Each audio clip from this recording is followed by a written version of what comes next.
यह बात 2019 की है, जब मैं गांव में रहता था और गांव में थोड़ी ही दूर एक स्कूल था। उसी स्कूल में मैं 9th क्लास में पढ़ रहा था। उस टाइम मेरा एक बेस्ट फ्रेंड था जिसका नाम अमर था। मैं और अमर बेहद अच्छे दोस्त थे और हम दोनों घने जंगलों से घिरे एक छोटे से गांव में रहा करते थे। हम दोनों की हमेशा कुछ डिफरेंट करने की कोशिश रहती थी। सर्दियों का मौसम था और मैं और अमर एक ऐसे घर के बारे में जानते थे जो जंगलों के बीचों बीच मौजूद था।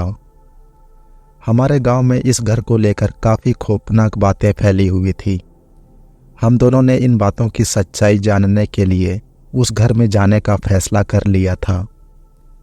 हम दोनों ने अपने साथ एक टॉर्च और एक कैमरा रखा। हमारा प्लान ये था कि हम एक रात उस घर में गुजारेंगे और जो बातें हमारे गांव में फैली हुई हैं और उनको बिल्कुल गलत साबित करेंगे। जैसे ही हम वहां अंधेरे जंगल में दाखिल हुए, हम अंदर बढ़ने लगे। ऊंचे ऊंचे घने पेड़ जैसे कि राक्षस की तरह हो, हमारा इंतजार कर रहे हों। चिड़ियों की चहचहाहट और पत्तों की सरसराहट, खूबसूरत माहौल सा था, पर एक अजीब सा खौफ भी हमारे जिस्म में घर कर रहा था। मैंने घबराते हुए उस घर की तरफ देखा और कहा, अमर, अगर उस घर में सच में कोई भूत हुआ तो हम क्या करेंगे? अमर ने हंसते हुए मुझसे कहा कि यार, ये गांव वालों की फिजूल की बातें हैं, टेंशन ना ले, हमें वहां मिट्टी के सिवा और कुछ भी नहीं मिलेगा। हम दोनों ने अपना सफ़र जारी रखा और कुछ देर बाद उस घर तक पहुंच गए। वो घर देखने में डबल स्टोरी वाला था। घर की खिड़कियों के शीशे और दरवाजे टूटे हुए थे। घर को हर तरफ टूटी फूटी दीवारों से घेरा हुआ था। लग रहा था जैसे घर के मालिक ने काफ़ी टाइम पहले ही यह घर छोड़ दिया था। हम दोनों ने अपना टॉर्च ऑन किया और हिम्मत करके घर के अंदर इंटर हुए। घर में हर तरफ मिट्टी से भरा हुआ फर्नीचर बिखरा हुआ था। पेड़ों के पत्ते और मकड़ी के जाले ही नजर आ रहे थे। अमर ने मुझे कहा कि देख, यहाँ सिर्फ पुराना फर्नीचर का ढेर है, यहाँ कोई भूत नहीं है बे। हम दोनों एक दूसरे को दिलासा देते हुए घर की अच्छी तरह तलाशी करने लगे।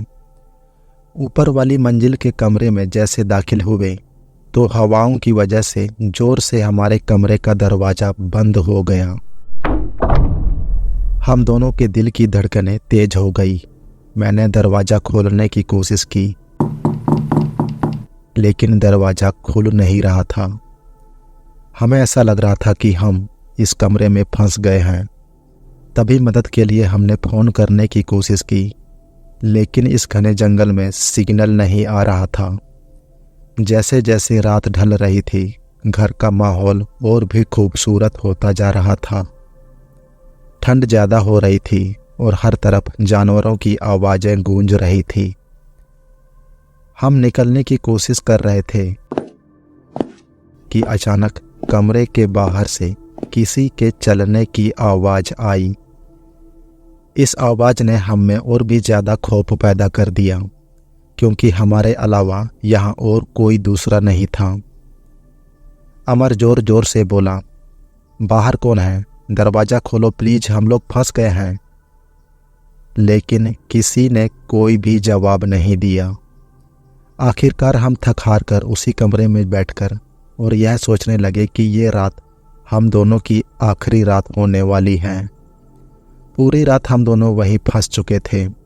सुबह होने को थी कि तभी अचानक हमारे कमरे के दरवाजे पर किसी बूढ़े आदमी की दस्तक हुई। एक बूढ़ा आदमी खड़ा था जिसने सफ़ेद धोती पहनी हुई थी, बड़ी बड़ी खौफनाक आंखें, लंबे लंबे बाल और दाढ़ी थी। उसने हमें देखते ही बस इतना कहा, यहाँ से दफ़ा हो जाओ और दोबारा कभी मत आना। उसकी आवाज़ से ऐसा लग रहा था जैसे वो बहुत गुस्से में था। मैंने अपनी सिचुएशन पर कंट्रोल करते हुए उस आदमी से पूछा कि तुम कौन हो? लेकिन वह कुछ नहीं बोला और सिर्फ हमें अपनी खौफनाक आंखों से देखता रहा। तभी अमर ने मेरा हाथ पकड़ा और बोला, भाई फौरन यहाँ से भागो। तभी हम घने जंगलों से बाहर निकले। इस ठंड में भी हम दोनों पसीने से गीले थे। हमने भगवान का शुक्रिया अदा किया। वो अमर जो आते टाइम बड़ी बड़ी बातें कर रहा था, वो भी पूरा थर थर कांप रहा था। खैर किसी तरह हम उस जंगल से बाहर निकले। हमने भगवान का शुक्रिया किया कि हम किसी तरह बाहर इस घर की सीमा से बाहर आ चुके थे। दोबारा कभी ऐसी जगह पर ना जाने का एक दूसरे से वादा किया। इस खौफ का असर काफ़ी दिनों तक हम पर रहा।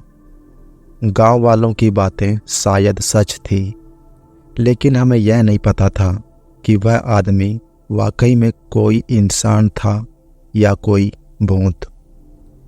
लेकिन आज भी अमर कहता है कि उसने उस वक्त उस आदमी के मुड़े हुए पैर देखे थे।